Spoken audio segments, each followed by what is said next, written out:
Geography का जी lecture number 1 है। हम ज्योग्राफी की जनरल टर्म से स्टार्ट करेंगे, फिर डिफरेंट कॉन्टिनेंट्स को देखेंगे। ठीक है, उन तमाम कॉन्टिनेंट्स में जितने भी कंट्रीज आते हैं, नंबर ऑफ कंट्रीज, उनको याद करने का तरीका वो देखेंगे, उनकी लोकेशन। ठीक है, कौन सा कंट्री कहाँ पर है, और एक कॉन्टिनेंट में जितने भी कंट्रीज हैं उनको किस तरह से याद किया जाए। हम कोई ना कोई ट्रिक ऐसी बनाएंगे। प्लस ज्योग्राफी में मैं हिस्ट्री भी करवाता हूँ। ठीक है, जो भी कंट्री हम पढ़ेंगे, इवन जब हम नॉर्थ अफ्रीका करते हैं तो उसमें इस्लामिक हिस्ट्री से रेलेवेंट कुछ भी आ जाता है तो वो भी हम कर लेते हैं। एहराम मिस्र जैसे हो गया। स्पेशलिटी मेरे लेक्चर्स की ये है कि मैं कोशिश करता हूँ कि जितने ज़्यादा हो सके उतना अपने लेक्चर को एनिमेटेड बना लूँ। ठीक है, इससे क्या होता है, अगर ये लेक्चर 3 घंटे भी चलेगा तो आपकी दिलचस्पी बनी रहेगी, आप इंजॉय करते रहोगे। क्योंकि बहुत सारी सीनरीज हैं। अब मेरे लेक्चर में अभी भी आप देखोगे, सबसे ज़्यादा इम्पोर्टेंट चीज़ यही होती है कि कम्पिटिटिव एग्जाम्स की तैयारी में कि आप बोर ना हो। अगर आप बोर नहीं होते और आपको चीज़ें अच्छी तरह याद हो जाती हैं, ठीक है, इंटरेस्टिंगली, तो फिर कम्पिटिटिव एग्जाम्स को एस करना आसान हो जाता है। खैर, ये आप खुद ही एनालाइज करोगे इस डेमो के बाद। बेसिक ज्योग्राफिकल टर्मिनोलॉजीज क्या हैं, इनको हम देखते हैं। सबसे पहले आइलैंड। ठीक है, आइलैंड एक छोटा पीस ऑफ लैंड होता है। पूरी जमीन के लिहाज से देखें तो स्मॉल पीस ऑफ लैंड ही है, जिसके चारों तरफ पानी होता है। ठीक है, जिसके चारों तरफ पानी होता है तो वो आइलैंड है। आर्चिपिलागो, अगर बहुत सारे आइलैंड्स इकट्ठे हों, बहुत सारे आइलैंड किसी एक जगह पर, तो उसको हम आर्चिपिलागो कहते हैं। आर्कीपेलागो भी कहते हैं इसको, आर्चिपेलागो भी कहते हैं। ठीक है, नंबर ग्रुप ऑफ आइलैंड्स इसकी डेफिनेशन है, तो पीपीएससी के एग्जाम में इसकी डेफिनेशन भी आ जाती है। बेसिकली हमारे लेक्चर्स में पीपीएससी और एफपीएससी बेस्ड है।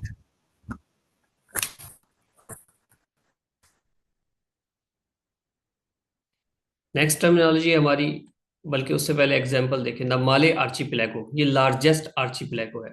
इसको आपने ध्यान से सुनना है क्योंकि लेक्चर के एंड पे क्विज भी होगा।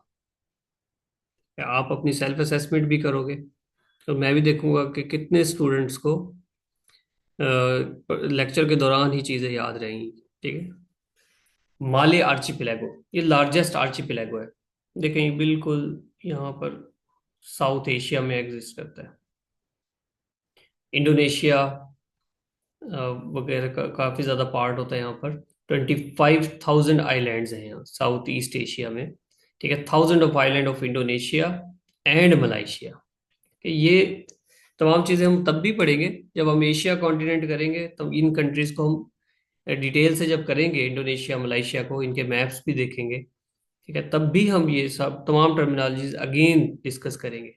ये जो कि जनरल है, अब आर्चिपेलागो समझाना है आपको, तो यहाँ पर जो लार्जेस्ट स्मॉलेस्ट हैं, जो और इम्पोर्टेंट रेलिवेंट हैं, कोई भी एमसीक्यूज हैं, वो भी मैंने ऐड किए। पेनिनसोला। पेनिनसोला ये ऐसा स्ट्रक्चर होता है जिसको तीन अतराफ से पानी ने घेरा होता है, खुश्की का वो टुकड़ा जिसको तीन अतराफ से पानी ने घेरा हो। ठीक ठीक है, यहाँ पर रेड सी है, और ये पर्शियन गल्फ है, फिर नीचे अरेबियन सी है। कि ये अरेबियन पेनिनसोला है, दुनिया का सबसे बड़ा पेनिनसोला, अरेबियन पेनिनसोला। इसको भी हम डिटेल से देखेंगे। इन तमाम कंट्रीज को तो हम पढ़ेंगे ही, लेकिन जब हम इस स्ट्रक्चर पे आएंगे, हम कब ज्योग्राफी के जब लेक्चर्स देख रहे होंगे, एशिया को पढ़ रहे होंगे, हम सऊदी अरब को पढ़ रहे होंगे, तो फिर अरेबियन पेनिनसोला, उसकी उसका एरिया कितना है, उसमें कितने कंट्रीज हैं, उन तमाम को हम बाद में भी डिटेल से देखेंगे। गल्फ। गल्फ क्या होता है, जो लार्जेस्ट गल्फ है, गल्फ ऑफ मेक्सिको है, ये एक ऐसा स्ट्रक्चर है जो थोड़ा डीप होता है, और इसका जो माउथ है वो निस्बतन स्मॉल है। ये देखें, अब इनके स्ट्रक्चर को ही आप देख के कॉन्सेप्चुअली समझ सकते हैं, अदरवाइज इसकी डेफिनेशंस में ना पढ़े तो अच्छा है। इसका जो माउथ है वो ऐसे स्मॉल होता है, जबकि ये जो डेप्थ है इसकी ये ज्यादा है। आपने कंपेयर करना है बाकी टर्मिनोलॉजी से। ये गल्फ है। ठीक है, और गल्फ ऑफ मैक्सिको सबसे बड़ी गल्फ है। फिर बे, अब देखें बे ऑफ बंगाल, इसका ये जो माउथ है, ये कितनी ज्यादा इसकी विड्थ है, जबकि इसकी डेप्थ इतनी नहीं है। कि ये, इसको हम बे कहते हैं, बे ऑफ बंगाल। भी एक बे है, पूछ लिया जाता है, इंडिया में है।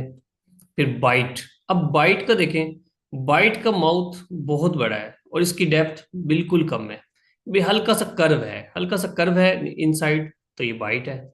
Great Australian Bight, largest bight in the world है। फिर क्रीक, क्रीक एक पानी के कुछ तलपटियां सी हैं, पानी की तलपट्टी नहीं, मतलब पानी के चैनल्स हैं, पानी के चैनल्स बने होते हैं, उनको क्रीक्स कहते हैं। जिस तरह ये पाकिस्तान और इंडिया के दरमियान सर क्रीक लाइन है, ठीक है, यहाँ पर बहुत सारी पानी की ऐसी, पानी के झरने से बहते हैं।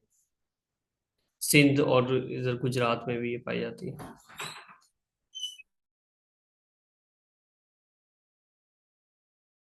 एक सेकंड में।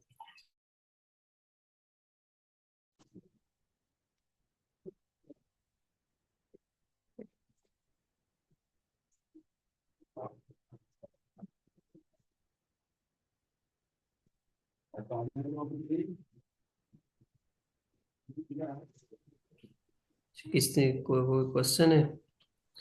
मलिक शहजाद। चले, नेक्स्ट देखिए जी, स्ट्रेट। स्ट्रेट पानी की तंग पट्टी है जो दो जमीन के बड़े बड़े टुकड़ों को सेपरेट करती है। ठीक है, देखें ये पानी की तंग पट्टी है और यहाँ पर दो जमीन के बड़े बड़े दो पीस ऑफ लैंड है, उनको सेपरेट करती है, तो वो स्ट्रेट है। और यहाँ पर longest straight in the world, ये भी आप याद रख लें, straight of Malacca, longest straight of world है, जो 800 किलोमीटर इसकी लेंथ है। कहाँ पाई जाती है? ये माले पेनिनसुला और उसका सुमात्रा आइलैंड जो इंडोनेशिया का है, उसके दरमियान पाई जाती है।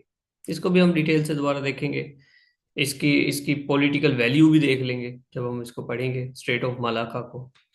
फिर आइसमस, ये रिवर्स है, स्ट्रेट की निस्बत ये रिवर्स है। स्ट्रेट पानी की तंग पट्टी होती है, आइसमस ये जमीन, ये पीस ऑफ लैंड है, नैरो पीस ऑफ लैंड है, जो दो बड़े समुद्रों को, स्पेशली सी, उनको सेपरेट करती है, सी या ओशन को सेपरेट करती है, तो वो आइसमस है। ठीक है, जिस तरह ये आइसमस ऑफ पनामा, पनामा केस तो सुना होगा ना आपने, आइसमस ऑफ पनामा, पनामा यहाँ पर कंट्री है। और ये आइसमस जो है, ये नॉर्थ अमेरिका और साउथ अमेरिका को सेपरेट कर रही है। ऊपर नॉर्थ अमेरिका है, नीचे साउथ अमेरिका है, और कनेक्ट कर रही है, सॉरी सेपरेट नहीं कर रही, कनेक्ट कर रही है। जबकि अटलांटिक और पैसिफिक ओशन को सेपरेट करती है। फिर देखें कैप, कैप क्या है? एक्सटेंडिंग पीस ऑफ लैंड है, जो पानी के अंदर होता है, जो पानी के इनसाइड पेनिट्रेट कर जाता है। ठीक है, extending piece of land into a body of water, यू यूरिया सी, सी के अंदर ये पेनिट्रेट कर रहा होता है। कैप ऑफ अगुलाज आपने नाम सुना होगा, जो पीपीएससी के पास पेपर्स के साथ अटैच हैं, उन्होंने cape of good hope, cape of Agulhas, ये अफ्रीकन कॉन्टिनेंट में इंपॉर्टेंट कैप्स हैं। Landlocked country, landlocked country वो होता है जिसको कोई समंदर ना लगता हो। ठीक है, जिसको, जिसके चारों तरफ कंट्रीज हों, उनको हम लैंड लॉक्ड कंट्री कहते हैं। डबल लैंड लॉक्ड कंट्री भी होते हैं, लैंड लॉक्ड कंट्री भी हैं। कौन कौन से हैं सब पढ़ेंगे, जो भी कॉन्टिनेंट है हम पढ़ते हैं उनमें हम देख लेंगे कि कौन कौन से लैंड लॉक्ड कंट्री हैं दुनिया में, कितने हैं जो डबल लैंड लॉक्ड है, एटसेट्रा। क्वेश्चन भी आ जाता है। अब देखें कॉन्टिनेंट एंड ओशंस। कॉन्टिनेंट, सबसे पहले हम कॉन्टिनेंट पढ़ेंगे, और कॉन्टिनेंट से पहले एक हमने टर्म पढ़नी है जो पास पेपर में आई हुई पीपीएससी के, पेंजिया। पेंजिया टर्म का मतलब ये है कि एक वक्त था जब तमाम कॉन्टिनेंट आपस में जुड़े हुए थे, अटैच्ड थे। ठीक है, तो वो वन पीस ऑफ लैंड है, तो वो उस वन पीस ऑफ लैंड को क्या कहते थे? पेंजिया। ये इसी तरह टर्मिनोलॉजी पूछता है, तो ये आप याद रखें। फिर कॉन्टिनेंट्स की तरफ आए, वो जो पेंजिया था वो ब्रेक डाउन होकर उसने 7 कॉन्टिनेंट्स बना दिए। वो 7 कॉन्टिनेंट कौन से हैं? एक है नॉर्थ अमेरिका, जो यहाँ तक ये फैला हुआ है, ये नॉर्थ अमेरिका का पार्ट है। South America, Africa, Europe, Asia, Australia और एंटार्क्टिका। एंटार्क्टिका ये बिल्कुल साउथ में फैला हुआ है। ये 7 कॉन्टिनेंट बनते हैं। अब इन 7 कॉन्टिनेंट को के कंट्रीज कितने, 197 यूएन के मुताबिक। यूनाइटेड नेशन कहता है जी 197 कंट्रीज हैं 7 कॉन्टिनेंट्स में से। अब उन 7 कॉन्टिनेंट्स के नाम हम अरेंज करके देखेंगे कि उसमें पॉपुलेशन वाइज और एरिया वाइज कौन से बड़े हैं कौन से छोटे हैं। सबसे पहले एरिया वाइज देखते हैं। एरिया वाइज सबसे बड़ा कॉन्टिनेंट एशिया है, फिर सेकंड लार्जेस्ट कौन सा है, Africa, third largest north America. ठीक है, फिर स्मॉलेस्ट देखें तो स्मॉलेस्ट एरिया वाइज ऑस्ट्रेलिया है। ऑस्ट्रेलिया सबसे छोटा कॉन्टिनेंट है by in term of area. और सेकंड स्मॉलेस्ट कौन सा है, यूरोप। ये सब आपको याद रखने पड़ेंगे, क्योंकि पहले वो लार्जेस्ट पूछता था, सेकंड लार्जेस्ट पूछता था, लेकिन अब वो थर्ड लार्जेस्ट भी पूछता है। कभी वो स्मॉलेस्ट पूछता था, अब सेकंड स्मॉलेस्ट भी पूछता है। जब आपने एरिया वाइज देखा तो पॉपुलेशन बड़ा है और अफ्रीका सेकंड लार्जेस्ट है, लेकिन थर्ड लार्जेस्ट में यहाँ पर टर्म चेंज हो जाती है, यूरोप जो है वो थर्ड लार्जेस्ट है, ठीक है, पॉपुलेशन वाइज। और स्मॉलेस्ट कॉन्टिनेंट कौन सा है जी पॉपुलेशन वाइज, एंटार्क्टिका, क्योंकि यहाँ आबादी नहीं है, 40-50 लोग हैं बस एंटार्क्टिका में। और सेकंड स्मॉलेस्ट कौन सा है जी, ऑस्ट्रेलिया। 7 ओशंस हैं, Arctic, north Atlantic, south Atlantic, north Pacific, south Pacific, India, ठीक है, इंडियन ओशन और साउदर्न ओशन।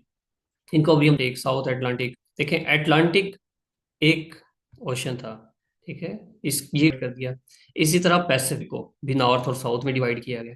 कुछ लोग कहते हैं कि नहीं, नॉर्थ तो हम कहेंगे 5 ओशन है, अगर साउथ साउथ नॉर्थ को डिवाइड करेंगे तो फिर 7 है। ये देखें जी, आर्कटिक ओशन बिल्कुल नॉर्थ में आर्कटिक ओशन है, और फिर इसके नीचे पैसिफिक, यहाँ पर ये अटलांटिक, ये इंडियन ओशन और southern ocean. Southern ocean south की तरफ साउदर्न ओशन और नॉर्थ की तरफ आर्कटिक ओशन। इन सर्कल को गिने तो ये आपको नजर आ रहे होंगे 5 हैं, आर्कटिक, पैसिफिक, अटलांटिक, इंडियन और साउदर्न। लेकिन आर्कटिक, ये अटलांटिक को यहाँ पर इस तरह से डिवाइड कर दें आप, ऊपर वाला नॉर्थ अटलांटिक, नीचे वाला साउथ अटलांटिक। फिर इसी तरह पैसिफिक को यहाँ से डिवाइड कर दें, नॉर्थ पैसिफिक और साउथ पैसिफिक। ठीक है, अब 7 हो गए।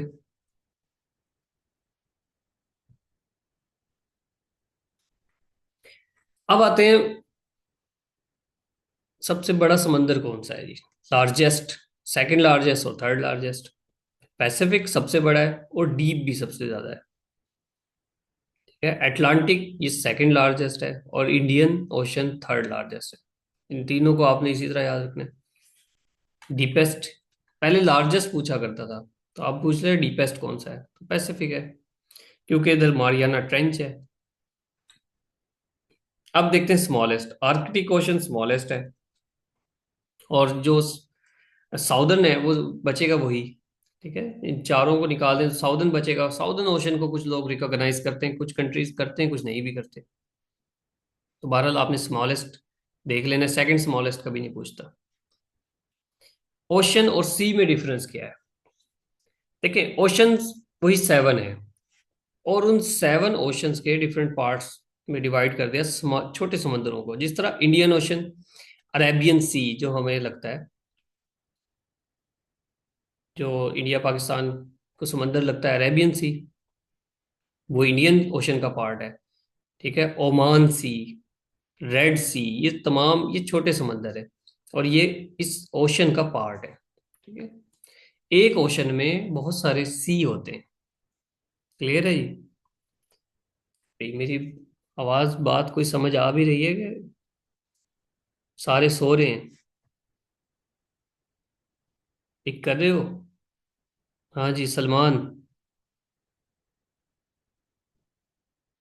अभी तक वैसे कोई कॉन्सेप्चुअल बात तो आई नहीं, सिर्फ जनरल नॉलेज है। जी सर, आ रही है समझ सर, सुन रहे हैं।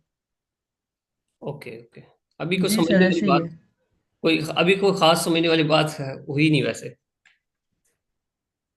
ठीक है, बस याद करने वाली बात है।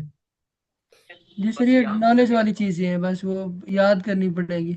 अच्छा, नॉलेज वाली चीजें याद तो करनी जी सर। पड़ेगी, याद तो सारी हर बात ही याद करनी पड़ेगी। अच्छा, अब हम सी को देखते हैं जी, सबसे बड़ा समंदर। उर्दू में दोनों को समंदर ही कहते हैं, ठीक है, ओशन और सी दोनों समंदर है। तो सबसे बड़ा सी, लार्जेस्ट सी कौन सा है? साउथ चाइना सी। और सेकंड लार्जेस्ट कैरिबियन सी। थर्ड लार्जेस्ट मेडिटेरेनियन सी। जो ये जब हम ज्योग्राफी के लेक्चर्स आगे कंटिन्यू करेंगे और जहाँ जिन कंट्रीज के साथ साथ ये समंदर है, हम उसको तब भी पढ़ेंगे। अभी सिर्फ इसको, जो कि मैंने टर्मिनोलॉजीज करवानी थी, तो उसके साथ साथ ये सब चीजें करवा रही। ठीक है। साउथ चाइना सी, सर जी, कैरिबियन सी। जी। ये मोस्टली ना बुक्स में लिखा है, लिखा होता है कि सबसे खतरनाक जो समंदर है वो साउथ चाइना सी है। तो इसके पीछे क्या लॉजिक है? साउथ चाइना सी सबसे खतरनाक? जी मैंने सर, तो मैंने कभी नहीं किसी पढ़ा। बुक में पढ़ा था उर्दू के अंदर। एटलांटिक सर तो है। जनरल नॉलेज वाली कोई बुक थी, मैं उसमें पढ़ रहा था। नहीं, एटलांटिक तो है। कहते हैं उसको बहर जुल्मात। उसमें लहरें बहुत ज्यादा सख्त होती हैं। साउथ चाइना सी का तो मैंने कभी नहीं पढ़ा। ये खतरनाक है। इन्वायरमेंट उसका लिखा हुआ था कि वो बहुत खतरनाक होता है, फेवरेबल नहीं होता, इस तरह का कुछ लिखा हुआ था। वो तो सबका होता है यार। नहीं होगा वैसे। इसका नहीं, मुझे नहीं कंफर्म इसका। इसका नहीं कंफर्म, चलो देख लेंगे। सलमान, देख लेंगे इसको कि भाई क्यों ये खतरनाक होता है। सवाल पीपीएससी है, कुछ भी पूछ सकता है। ठीक है। तो इसको देख लेंगे जी। अच्छा जी। शहजाद, अब म्यूट कर लो, अगर कुछ नहीं कहना तो म्यूट कर लो।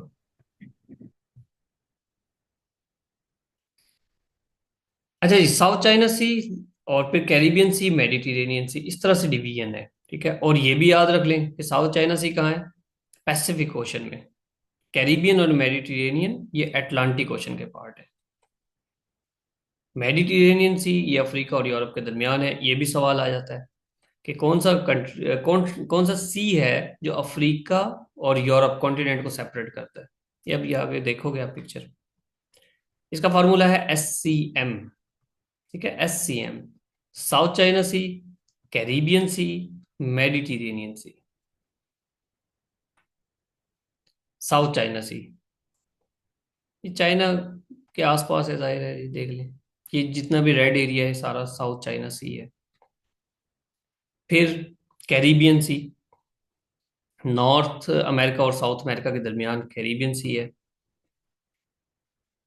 मेडिटेरेनियन सी देखिए, ऊपर यूरोप नीचे अफ्रीका, ये दरमियान में बहुत बड़ा समंदर है मेडिटेरेनियन सी। यहाँ पर रेड सी भी लगता है। रेड सी और मेडिटेरेनियन सी बिल्कुल साथ हैं। इजिप्ट और ये आपस में कौन सी किनाल के साथ हाँ जी कनेक्ट होते हैं? कोई बताए, ओल्ड स्टूडेंट बताए कोई। कौन सी किनाल है जो इनको कनेक्ट करती है? हाँ बिल्कुल, जमान है।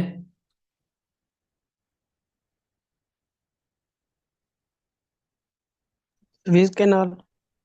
Swiss canal. Suez canal, very good जनाब। मलिक शहजाद साहब, वेरी गुड, शाबाश। Suez canal. इसकी डिटेल पढ़ेंगे, इसकी हिस्ट्री पढ़ेंगे।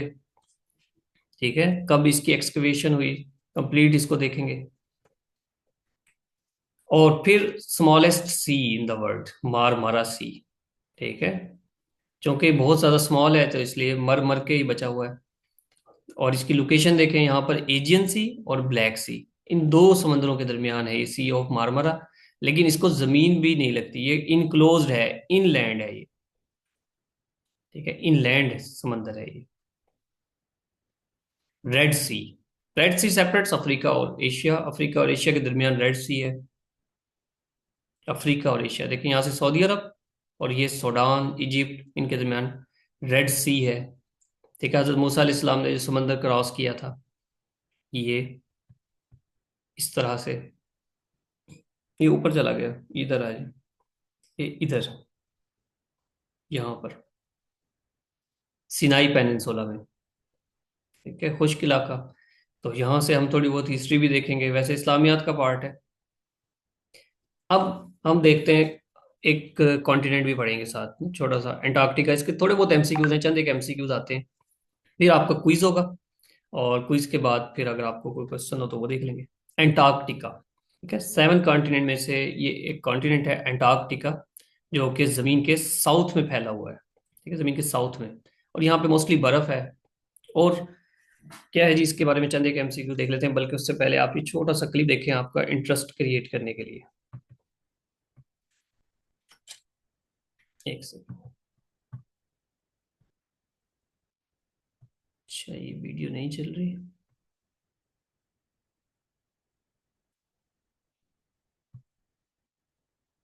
कि मैंने इसको भी ऑन किया था। अंटार्कटिका कॉन्टिनेंट के बारे में कुछ ऐसी रहस्यमयी बातें जो शायद आपने कभी नहीं सुनी होंगी। यह एक ऐसा कॉन्टिनेंट है जहां दुनिया की 90% बर्फ तथा पूरी अर्थ का 70% फ्रेश वाटर पाया जाता है, परंतु दुनिया का सबसे बड़ा ड्राइएस्ट कॉन्टिनेंट होने के कारण इतने बड़े कॉन्टिनेंट पर कोई भी नहीं रहता। पूरे महाद्वीप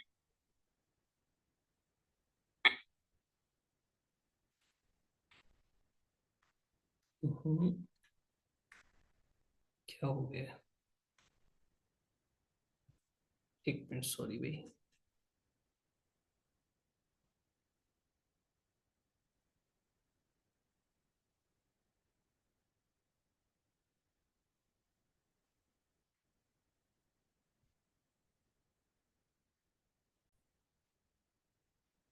अंटार्कटिका कॉन्टिनेंट के बारे में कुछ ऐसी रहस्यमयी बातें जो शायद आपने कभी नहीं सुनी होंगी। यह एक ऐसा कॉन्टिनेंट है जहां दुनिया की 90% बर्फ तथा पूरी अर्थ का 70% फ्रेश वाटर पाया जाता है, परंतु दुनिया का सबसे बड़ा ड्राइएस्ट कॉन्टिनेंट होने के कारण इतने बड़े कॉन्टिनेंट पर कोई भी नहीं रहता। पूरे महाद्वीप पर सिर्फ 140 परमानेंट रेजिडेंट्स रहते हैं और उनमें भी ज्यादातर रिसर्चर्स और साइंटिस्ट्स हैं। इस कॉन्टिनेंट पर दुनिया के किसी भी देश का हक नहीं है और कोई भी नहीं जानता कि इस पर पहुंचने वाला सबसे पहला खोजकर्ता कौन था। ऐसा लगता है कि पृथ्वी की यह जगह इंसानों के लिए नहीं बल्कि सिर्फ जानवरों के लिए ही बनी है, क्योंकि यहाँ पेंगुइन और ब्लू व्हेल के साथ दुनिया के और भी बहुत से दुर्लभ जानवर पाए जाते हैं। मेरी मेहनत पसंद आई है तो प्लीज एक लाइक कर दो। हाँ जी, लाइक कर दें। ये सब चीजें इसलिए होती हैं भाई, देखें, एक होता है कि एक तमाम आप में से जितने भी स्टूडेंट्स हैं, वैसे तो कोई ऐसे होंगे जो देखने आए होंगे भाई क्या चल रहा है, और लेक्चर हमारा अभी एंड नहीं हुआ। ये एनिमेटेड वीडियो ऐड कर दी है या फिर कोई पिक्चर्स ऐड कर दी हैं। एक होता है आप इंडिविजुअल एफर्ट कर रहे हो, लेकिन जब आप कोई सेशन ज्वाइन करते हो तो बहुत अच्छे अच्छे टीचर्स हैं जिस तरह हर जगह, तो वो क्या करते हैं कि आपको एक डाटा अरेंज करके देते हैं, आपको सेटिंग करके देते हैं, और एक इन्वायरमेंट क्रिएट हो जाता है सेशन में। जैसे उसका यही फायदा होता है। अब ये आप जब अपनी स्टडी के दौरान आप इस तरह के क्लिप नहीं देख सकते, लेकिन अब आपने देख लिया तो आपका जो माइंड है वो यही सोचेगा कि भाई इस डाटा को मैंने याद करना है, क्योंकि किसी ना किसी तरह इम्पोर्टेंट है। और जो इम्पोर्टेंट डाटा है अगर एनिमेटेड फॉर्म में आपको मिलता है तो आपके लिए याद करना आसान होता है। इस तरह से अब आपने ये। अंटार्कटिका कॉन्टिनेंट के बारे में कुछ ऐसी अच्छा, रहस्यमयी बातें जो शायद आपने कभी नहीं सुनी तो ये वैसे खुद ही ऑन हो गई थी। होंगी। यह एक इस तरह से आप देखा करें, ठीक है। और भी जो भी आपको डाटा मिलता है पीपीएससी से रेलेवेंट, जब आप इजी हो तो इस तरह के क्लिप्स आप देखेंगे तो आपको वो डाटा याद हो जाएगा। नेक्स्ट चलते हैं जी, लेक्चर को हम एंड करते हैं। इसको 1820 में डिस्कवर किया। वैसे कोई आइडिया नहीं है, कि हो सकता है इससे भी पहले कुछ लोगों ने इसको अप्रोच किया हो, यहाँ पर पहुंचे हो, लेकिन जो हमारी हिस्ट्री है वो यही बताती है कि जी 1820 में इसको डिस्कवर किया गया, अंटार्कटिका कॉन्टिनेंट को। और डिस्कवर करने वाला कौन था जी? कैप्टन फैबिन। बस ये दो बातें इससे रिलेटेड याद रखनी है, बाकी इसको कोई हिस्ट्री में आपको जाने की ज़रूरत नहीं है। कैप्टन फैबिन ने 1820 में इसको डिस्कवर किया। और एक इम्पॉर्टेंट जो है अटलांटिक एंटार्कटिक ट्रीटी, अभी आपने क्लिप पे भी देखा होगा, वो कहते हैं कि किसी कॉन्टिनेंट का इस पर राइट नहीं है।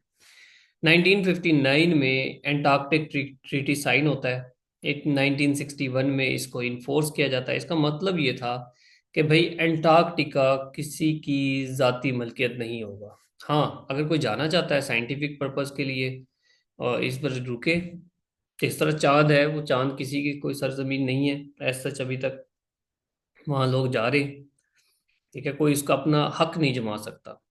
उसको एंटार्क्टिका को पीस, जोन ऑफ पीस भी कहा गया है। और बड़ा इंपॉर्टेंट है ये, क्योंकि इधर इतनी ज़्यादा बर्फ़ है।